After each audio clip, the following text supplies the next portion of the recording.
¿Qué tal? Mi nombre es Víctor Antonio Luque Ponce, soy alumno de la Facultad de Derecho del 11º ciclo de la Universidad San Martín de Porres, especialidad penal. Este video está realizado para poder conocer un poco más acerca de la figura de la denuncia penal contra los que resulten responsables. Entiéndase no teniendo una imputación concreta hacia una persona o un determinado grupo de personas, sino hacia esta figura genérica de los que resultan responsables. Vamos a situarnos en un contexto teórico e histórico para poder ulteriormente pasar a la visualización concreta del problema y a una probable solución a la que podamos llegar. El Código de Procedimientos Penales del año 1940 permitía abrir la instrucción, lo que se conoce ahora como investigación, en procesos sumarios u ordinarios contra los que resulten responsables. Desde ese momento es que viene este problema. ¿Y cuál era, valga la redundancia, el problema con ello? De que una persona se enteraba de que era parte de un proceso penal cuando le llegaba la acusación. Esto, siendo las cosas así, ya se habían realizado diligencias anteriores a ello que vulneraban totalmente el derecho a la defensa, de que una persona no había podido contradecir lo que se le decían o lo que podían haber encontrado en las diligencias preliminares. No podía defenderse de ninguna forma. Con la llegada del nuevo Código Procesal Penal, nuevo entre comillas porque es del año 2004, se intenta cambiar un poco esto. El nuevo Código Procesal Penal es de sesgo, entiéndase, garantista, acusatorio.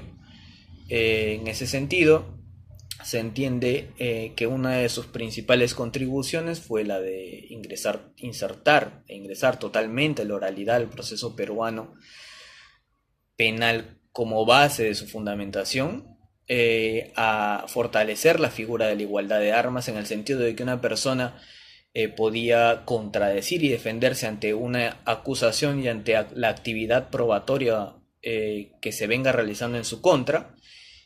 Y también se intentó eliminar el problema de la no imputación concreta o la no individualización de la imputación. En ese sentido, y en la praxis a día de hoy, vemos que el sistema viene trabajando de la misma forma. Se siguen interponiendo denuncias contra los que resulten responsables sin individualizar, ni mucho menos. Esto atentando claramente al debido proceso, al derecho a la defensa y al principio de legalidad. Como indica la Corte Suprema de Costa Rica, una persona tiene el derecho de saber lo que se le imputa para poder defenderse. El doctor José Oré Guardia indica en uno de sus más famosos libros que el derecho procesal peruano, enmarcado por este nuevo Código Procesal Peruano, tendría que surtir efectos distintos a los del Código de Procedimientos Penales. Esto no se viene realizando de manera concreta porque, según mencionado autor, todavía se siguen vulnerando principios fundamentales y básicos de una persona, entiéndase, defensora de derechos constitucionales que están suscritos en los derechos humanos, que están adheridos a normativa internacional. En ese sentido, tenemos en cuenta de que la identificación concreta de una persona parte de un proceso penal en la modalidad de autor, coautor o cómplice, debería sostener la idea de que el proceso penal no debería de surtir su continuación o efectos hasta que ella se individualice, según el principio de legalidad. Esto no viene siendo así en la actualidad. Pasemos a determinar o detallar un poco más acerca del problema. El Ministerio Público, al conocer la noticia criminal,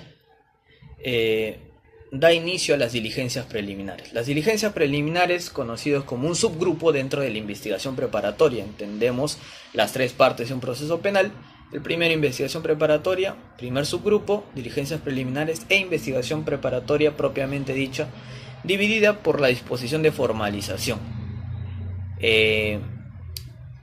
Requisito esencial de esta disposición de formalización es la individualización de la persona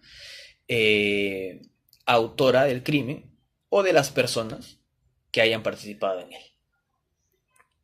Entiéndase entonces que la identificación de la misma debería de darse en las diligencias preliminares. Las diligencias preliminares tienen como base fundamental o existen para la realización de las diligencias urgentes e inaplazables, tal cual está en la normativa procesal penal peruana. Eso quiere decir que deberían realizarse dos tipos de diligencias: las que se realicen en las diligencias preliminares propiamente dichas y las de la investigación preparatoria, las urgentes y las otras que pueden esperar.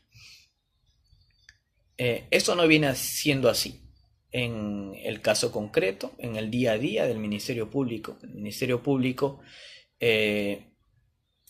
incluso conociendo la identidad de una persona parte de un hecho delictivo, denuncia contra los que resultan responsables de manera general. ¿Esto para qué?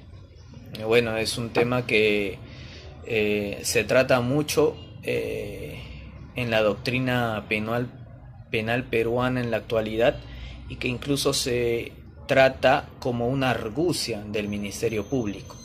Esto para que las personas no conozcan y no puedan interferir de forma concreta en las diligencias preliminares y en la investigación que se viene realizando en su contra hasta que se les imputa con la formalización.